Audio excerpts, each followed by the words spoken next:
നമ്മൾ തമ്മിൽ യാതൊരു അഭിപ്രായ വ്യത്യാസവും പാടില്ല. അതാണ് നമ്മൾ തമ്മിൽ ഒരു അഭിപ്രായ വ്യത്യാസം ഉണ്ടാവില്ല. അഥവാ ഉണ്ടായി തന്നെ ഈ നമ്മളെ ബാപ്പനെ പട്ടിന്ന് വിളിച്ചോ. ബാപ്പനെ വിളിക്കില്ല, ബാപ്പനെ പട്ടിന്ന് വിളിച്ചോ. ഏറ്റല്ലോ എന്താ എനിക്ക് സ്വകാര്യം ഒരു ഉമ്മൻ തരാനാണ്. ഉമ്മ എന്തൊരു നാറ്റം. അത് അപ്പൊക്ക് പറഞ്ഞു. Doctor Arun, party class attend ചെയ്തതിന്റെ നല്ല മാറ്റമുണ്ട് ശശി തരൂരിന് എന്ന് നമുക്ക് മനസ്സിലാക്കാം. ഹൈക്കമാൻഡിന്റെ ആ ക്ലാസ് ശശി തരൂരിന് വേണ്ടിയുള്ളതായിരുന്നു. ആ പാർട്ടി ക്ലാസ് അറ്റൻഡ് ചെയ്തതിന്റെ മാറ്റം കുട്ടിക്ക് കണ്ടു തുടങ്ങിയിട്ടുണ്ട് എന്ന് സിനിമയിലൊക്കെ പറയുന്നത് പോലെ എന്തായാലും ആ മാറ്റം നമ്മൾ അവിടെ ഉണ്ടായിരുന്നു. അതെ, മാറ്റം കണ്ടു തുടങ്ങിയിട്ടുണ്ട്. അപ്പോൾ ക്ലാസ് നന്നായി കൊടുത്തിട്ടുണ്ട്. ആ ക്ലാസ് കൊടുത്തത് ചില വാഗ്ദാനങ്ങൾ കൂടി മുന്നോട്ട് വെച്ചായിരിക്കണം എന്ന് നമുക്ക് സ്വാഭാവികമായും വിശ്വസിക്കാം. ഇല്ലെങ്കിൽ സുജയ ഈ തെരഞ്ഞെടുപ്പിൽ നേരിടാൻ കോൺഗ്രസിന് കഴിയില്ല. അല്ലെങ്കിൽ അദ്ദേഹം അന്ന് എഴുതിയ ഈ ചേഞ്ചിങ് കേരള എന്ന ഇന്ത്യൻ എക്സ്പ്രസിലെ ലേഖനത്തെ അദ്ദേഹം തള്ളി പറയണം. അത് പറഞ്ഞാലാണ് പൂർണ്ണമായ തിരുത്തൽ. ഇപ്പോൾ ചെയ്തിരിക്കുന്നത് ടൈംസ് ഓഫ് ഇന്ത്യ എഴുതിയിരിക്കുന്ന ഒരു വാർത്ത, ടൈംസ് ഓഫ് ഇന്ത്യയിൽ വന്ന ഒരു വാർത്ത, അത് ഷെയർ ചെയ്തുകൊണ്ട് ഹൈക്കമാൻഡ് ആവശ്യപ്പെട്ട, പാർട്ടി ക്ലാസ്സിൽ ആവശ്യപ്പെട്ട അച്ചടക്ക നടപടിയാണ്. ആ അച്ചടക്ക നടപടിക്ക് തരൂർ വിധേയനായിരിക്കുന്നു. അതുകൊണ്ടാണ് രാഹുൽ ഗാന്ധി ഒരു കയ്യടി കൊടുക്കുന്നത് പോലെ ഉടനെ തന്നെ പോസ്റ്റ് ഇട്ടിരിക്കുന്നത്. ഇപ്പോൾ എല്ലാവരും ടീം കേരളയായി, എല്ലാവരും സെറ്റായി, ടീം കേരള എന്നുള്ള #ൽ രാഹുൽ ഗാന്ധി അടുത്ത പോസ്റ്റ് വിട്ടിരിക്കുകയാണ്. ഇപ്പൊ എല്ലാ സംഭവം എല്ലാം ക്ലിയർ ആയില്ലേ?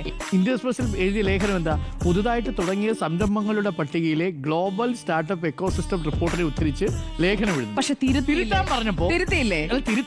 അതാ പറഞ്ഞത്, നിങ്ങളിങ്ങനെ ദോഷൈക ദൃക്കായിട്ട് കാണാതെ ആ പാവ എങ്ങനെയും ഒന്ന് തിരുത്തിക്കോട്ടെ. തിരുത്തിയത് എങ്ങനെയാ? ഇന്നസെന്റ് അടിക്കുന്നത് പോലെ എൻ പിള്ള അടിക്കുന്നതിന് പകരം ഇപ്പുറത്ത് ഗ്ലോബൽ സ്റ്റാർട്ടപ്പ് എക്കോസിസ്റ്റം റിപ്പോർട്ട് തിരുത്തിയിട്ടില്ല. അത് അവിടെ നിൽപ്പുണ്ട്. അപ്പൊ അത് തൊടാൻ പറ്റത്തില്ല.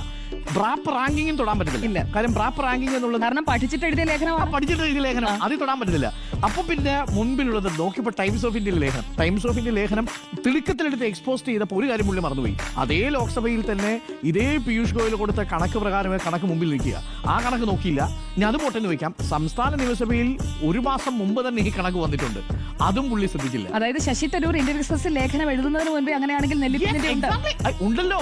10-ാം തീയതിയാണ്, ഫെബ്രുവരി 10 ഫെബ്രുവരി 10-ാം തീയതി വരുന്നത്. ഇത് ഫെബ്രുവരി അവസാനത്തെ ആഴ്ചയല്ലേ വരുന്നത് ലേഖനം. അപ്പൊ ഫെബ്രുവരി 10-ാം തീയതി വന്ന് 3 ആഴ്ച കഴിഞ്ഞിട്ടാണ് ശശി തരൂരിന്റെ ലേഖനം എഴുതിയത് എന്നുള്ളതാണ് ക്രോണോളജിക്കലി ശശി തരൂർ. അപ്പോ ഈ ലേഖനത്തിൽ, ശശി തരൂരിന്റെ ലേഖനത്തിൽ 2024 ഗ്ലോബൽ സ്റ്റാർട്ട് ഇക്കോസിസ്റ്റം റിപ്പോർട്ട് അനുസരിച്ച് കേരളത്തിന്റെ സ്റ്റാർട്ടപ്പ് മൂല്യം ആഗോള ശരാശരിയേക്കാൾ 5 ഇരട്ടി അധികമാണ് എന്ന് പറയുന്നുണ്ട്.